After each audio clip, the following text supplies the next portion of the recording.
السلام عليكم ورحمة الله وبركاته. اللهم صل وسلم وزد وبارك على سيدنا محمد وعلى آله وصحبه أجمعين. يا صباح الورد ويا صباح الفل ويا صباح الياسمين. كل سنة وانتم طيبين يا حبايبي، ويا رب يكون رمضان سعيد علينا وعليكم، اللهم امين يا رب العالمين.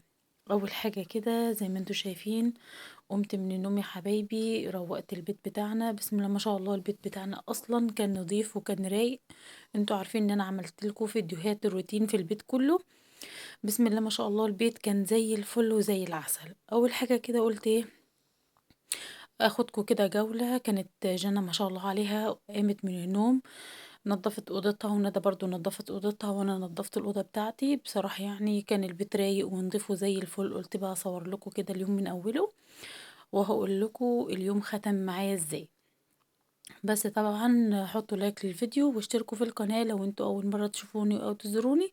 حطوا لايك واشتركوا في القناه وفعلوا زر الجرس علشان يوصل لكم مني كل جديد. زي ما انتوا شايفين كده حبايبي، ده الشارع بتاعنا والزينة متعلقة ما شاء الله تبارك الله. بصوا الهوا كان جميل والصبح كده منعنش كده. كنت برضو نشر الهدوم، انتوا عارفين كنت غاسلة الستاير والحافظات والحاجات اللي موجودة علشان دور النظافة اللي انا عملته. اوضتنا ده برضو كانت مترتبة وزي الفل. الواحد لما بيلاقي البيت بتاعه مترتب ونضيف بصراحة كده، الواحد بيكون نفسيته مرتاحة، وبيكون عنده نفس لأي حاجة يعملها، يعني نفسه بتكون مفتوحة على الشغل. تعالوا بقى شوفوا اوضتي عاملة ازاي. برضو كانت اوضتي مترتبة ما شاء الله تبارك الله، وانا صورت لكم فيديو روتين فيها. كان بمساعدة اخويا، ربنا يخليه لي يا رب وما يحرمنيش منهم ابدا. ويا رب يكون رمضان سعيد علينا وعليكم يا حبايبي، اللهم امين يا رب العالمين. بصوا، وانا كنت عامله لكم جوله في اوضه النوم، ما وريتكوش. يعني انا كنت مرتبه الدولاب بتاعي ومخليه زي الفل وزي العسل، عشان كنت صورت لكم كل حاجه موجوده في الاوضه. بس كنت نسيت اوريكم ايه الدولاب بتاعي. تعالوا بقى شوفوا الدولاب من جوه عامل ازاي. بصوا يا حبايبي، انا لو فتحت الدولاب ولقيته غير المنظر ده بجد بتعب نفسيا. انا بحب الهدوم بتاعتي تكون متنظمه ومترتبه، بحيث لما اجي افتح الدولاب نفسيتي تكون حلوه كده واعرف اجيب الحاجه. هنا برضو كنت حاطه الحاجات اللي احنا ما بنستخدمهاش كتير، ودي العبايات بتاعتي. ده برضو هدوم ابونتها كنت معلقاها، يعني الهدوم المكويه والجواكت بتاعت البنات وكده. بس يا حبايبي بعد كده ما كانش عندي خضار وحاجات، فقلت ايه اجيب خضار يعني وشويه فواكه وكده. اول حاجه يعني صباحكم كله خير وسعاده وحب وراحه كده وراحه بال وكل حاجة حلوة. يا رب يرزقكم ويرزقنا يا حبايب قلبي من حيث لا نحتسب، اللهم امين يا رب العالمين. بصوا بقى، كنت ايه جبت شوية الطلبات دي. الاسعار بجد نار نار، يعني نار يا حبيبي نار اه والله، اسعار بجد الله المستعان. احنا في زمن يعني الله المستعان. بصوا بقى، قلت ايه ارتب الحاجة كده وانا قاعدة. بصراحة كانت رجلي وجعاني، مش كنت قادرة اقف اصور لكم على الرخامة وكده. قلت انتوا اخواتي ومننا وعلينا يعني، فقلت اصور لكم وانا قاعدة. السبت بتاعي كده وشوية الخضرة. جبت خضرة طبعا انتوا عارفين عشان نعمل سلطة وكده. في رمضان انتوا عارفين لازم الفطور يبقى جنبيه سلطة. وجبت شوية فواكه. انا عندي ما بنسحرش يا حبايبي، ما يعني ما بناكلش حاجة في السحور. ممكن ايه اقطع طبق فاكهة واحطه ياكلوا منه، فاهمين؟ او اي حاجة يعني مسكرة ياكلوها وخلاص على كده. يعني ما بنعملش سحور وحاجات زي كده. كنت جايبة برضو جزر علشان خاطر يعني احنا بنحب الجزر. عيالي بياكلوه كده، بقشره لهم وبياكلوه بالذات. رؤى ومحمد بيحبوا الجزر جدا. بصوا بقى، كنت جايبة برضو بطاطس وكنت جايبة كوسة. كنت جايبة شوية خضار كان لازمين لي يعني وكده. وكنت جايبة برضو يا حبايبي بتنجان، قلت ايه ممكن اعمله محشي او اي حاجة، يعني انا مش هقليه بصراحة. وكنت جايبة برضو ليمون، ما كانش عندي ليمون. وبعد كده كنت جايبة الطماطم دي يا حبايبي علشان خاطر ايه اسبكها، يعني طماطم للسلطة وطماطم اسبكها. بس كده. وكنت جايبة بقى الكوسة الجميلة. بصوا الخضار جميل وكل حاجة بس غالي، الله المستعان. بصوا بقى الخس ده يا حبايبي انا بقطعه كده، الورقة اللي مش حلوة بشيلها كده للطيور، والورق الكبير بقطعه علشان خاطر احشيه، بيكون طعمه جميل جميل جميل. انا عملته معاكم كتير قبل كده في القناة، بصراحة جميل وتحفة. ان شاء الله لو ربنا قدرني ممكن اصور لكم وانا بعمله. طبعا اسفة لو الفيديو نزل لكم متأخر علشان خاطر النت عندي ضعيف شوية، ممكن الفيديو ده ينزل لكم تاني يوم. بس كده يا حبايبي، بعد ما بقطع الخس بشيل الورق كده واحطه في كيسة واحطه في التلاجة، وبعد كده بشيل الخس ده والخضرة والحاجات اللي زي كده واغسلها وبسيبها تتصفى. طبعا قولوا يا حبايبي الدعاء الجميل بتاعنا: بسم الله الرحمن الرحيم، بسم الله توكلت على الله ولا حول ولا قوة إلا بالله العلي العظيم، اللهم إني أبرأ من حولي وقوتي والجأ إلى حولك وقوتك يا ذا القوة المتين.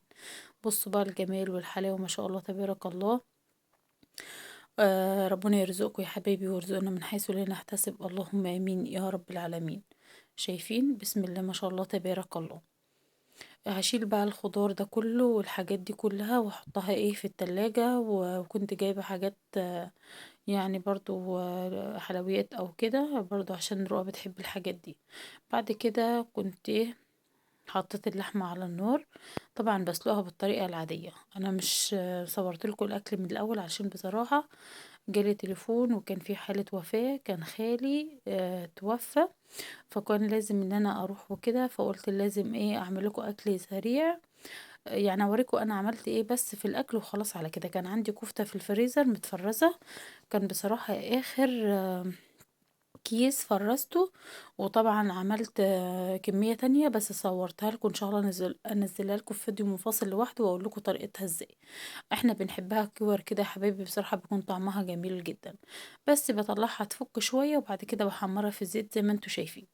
اما بالنسبة للحمة انا بحط المية تغلي يا حبايبي، وبعد كده بنزل باللحمة واسيبها تغلي شوية لحد ما الريم بتاعها يطلع على الوش، واشيل الريم واحط عود قرفة على ورقتين لوري، واحط بصلاية طماطماية فص كده من التوم، واحط ايه شوية كده من الفلفل الاسود والملح، وبس كده يا حبايبي. بعد كده جبت حلة تانية على النار علشان اعمل التسبيكة الحلوة للكفتة بتاعتي. بجد بجد طعمها فوق الخيال، اعملوها على طريقة ام ندى بجد هتعجبكم جدا. انا قلت بس اصور لكم الحاجات اللي انا عملتها في اليوم. هو اليوم بصراحة كان طويل والله العظيم، كان عندي تنظيف كوارع وكده، كان جوزي ذابح في اليوم ده علشان كل سنة وانتم طيبين الموسم بتاعه اليومين دول، فكنت منظفة الكوارع يا حبايبي. كان عندي شغل كتير وكنت عاملة طبعا عرق سوس وتمر وحاجات زي كده، بس والله ما لحقتش اصور لكم اي حاجة، بس قلت علشان خاطر ما تأخرش عليكم برضو انزل لكم اي حاجة كده تستفادوا منها. بحط زيت كده على النار وانزل بالبصلاية اسيبها تتحمر لحد ما توصل للون الذهبي. بحط لها كده معلقة صغيرة من الثوم المفروم لحد يا حبايبي ما لونها يبقى ذهبي وجميل، وتاخد كلها لون واحد كده. وبعد كده بكون ايه مجهزة الطماطم بتاعتي او الصلصة، اي حاجة موجودة عندك حطيها. شايفين الجمال والحلاوة؟ بسم الله ما شاء الله تبارك الله. كل سنة وانتم طيبين يا حبايبي، ويا رب يكون سنة سعيدة علينا وعليكم، اللهم امين يا رب العالمين. بصوا بقى، حطيت الطماطم، انا لازم اصفي الطماطم يا حبايبي، ما اعرفش ما اصفيش الطماطم للاكل. في ناس بيقولوا يا منى ده انت كل شويه تصفي الطماطم، بصفيها يا حبايبي الاكل. هي ما يعني ايه، حاجه بسيطه ما بتفرقش، يعني دقيقتين ان انت تصفي الطماطم، بس بجد بتفرق في طعم الاكل، انتوا طبعا فاهمين. بعد كده بضيف كمان معلقة صغيرة من الثوم المهروس، وبضيف كمان شوية كده من الكمون، وشوية كده من الفلفل الاسود، وشوية كده من الملح، وطبعا بحط رشة سكر عشان خاطر يتعادل حموضة الطماطم يعني وكده. بس كده يا حبايبي، ما بضيفش حاجة اكتر من كده. وبسيبها تتسبك خالص براحتها، وبعد كده هقول لكم هعمل فيها ايه. شايفين؟ بسم الله ما شاء الله تبارك الله. هي ما بتاخدش وقت خالص، انا سبتها لحد ما تتسبك براحتها خالص. بعد كده بضيف لها شويه كده من شوربه اللحمه علشان تديها طعم حلو. لو انتي ما عندكيش شوربه لحمه ممكن تضيفي مكعب مرق، وده اختياري. بصوا، هي كان كميه الكفته مش كتير، هما طبقين اتنين بالعدد، فاهمين؟ انتوا متكتروش، انتوا عارفين اول يوم صيام والاكل بيكون يعني تقيل وكده، فاهمين؟ على المعدة يعني. بعد ما بسيبها تاخد غلوتين بقطع حباية كده كبيرة من البطاطس، لو انت حابة تضيفي بطاطس عادي، مش حابة عادي برضو مفيش اي مشكلة. بصوا المطبخ بتاعي كان نظيف بسم الله ما شاء الله، كان بجد حلو ونظيف وزي العسل ورايق كده، والاكل كان على النار زي ما انتوا شايفين، وكان فيه بس ايه شوية مواعين كده. بصوا انا بوريكم شكل الكفتة وهي بتغلي، بجد كان ريحتها تحفة تحفة تحفة. كنت حاطة مية علشان خاطر ايه، اطبخ الرز، وكان اللحمة بتاعتي خلاص قربت تستوي وبس يا حبايبي. وكان في شوية مواعين كده في الحوض. بصوا هو المطبخ كان نظيف بس كان فيه شوية مواعين في الحوض، هغسلهم بسرعة جدا وهرجع لكم تاني. بصوا ما شاء الله تبارك الله، الرخامة بتاعتي نظيفة وزي الفل وزي العسل. طبعا الروتينات دي كلها عملتها معاكم يا حبايبي قبل رمضان. لو انتوا حابين تتفرجوا عملت الحاجات دي ازاي، شوفوا الفيديوهات ورجعوا لها تاني وهتلاقوها ان شاء الله في صندوق الوصف. زي ما انتوا شايفين نضفت الحوض بتاعي وقلت بقى خلاص المغرب خلاص قرب. رحت جايه طبخه الرز. طبعا انا مش انا ما صورتلكوش الشكل النهائي للاكل، بس صورتلكوا بس طريقه الاكل اللي انا عملتها. ان شاء الله ان شاء الله باذن الله يعني هصور لكم من اول ما بعمل العصير والحاجات اللي زي كده، ولو عملت حلويات او اي حاجه زي كده هصورها لكم ان شاء الله بامر الله. بس كده يا حبايبي طبخت الرز بالطريقه العاديه خالص. شويه كده من الزيت وحطيت الشعريه حمرتها ونزلت بالرز، وبعد كده ايه حطيت الملح. بس كده هفضل اقلب اقلب وبعد كده احط المية اللي بتغلي وخلاص كده الاكل بتاعي هيكون جاهز. وكنت عاملة طبق سلطة وكده خلاص انا كنت خلصت الاكل علشان خاطر امشي ما اتاخرش يعني. اتمنى الفيديو النهارده يكون سهل وبسيط عليكم وكونوا خدتوا منه ولو فكرة بسيطة. انا حبيت ما اتاخرش عليكم في الفيديوهات. بصوا الرز كان اتشرب وكنت سايباه يتفقد كده براحته على النار. هوريكم شكل الكفتة عامله ازاي. بسم الله ما شاء الله تبارك الله، بجد جميله يا بنات. جربوها على طريقه ام ندى هتعجبكم جدا. بصوا تحفه. بسم الله ما شاء الله تبارك الله، بجد جميله. والبطاطس كده واخده من طعم الكفته. وكده يا حبايبي انتهى فيديو النهارده. دمتم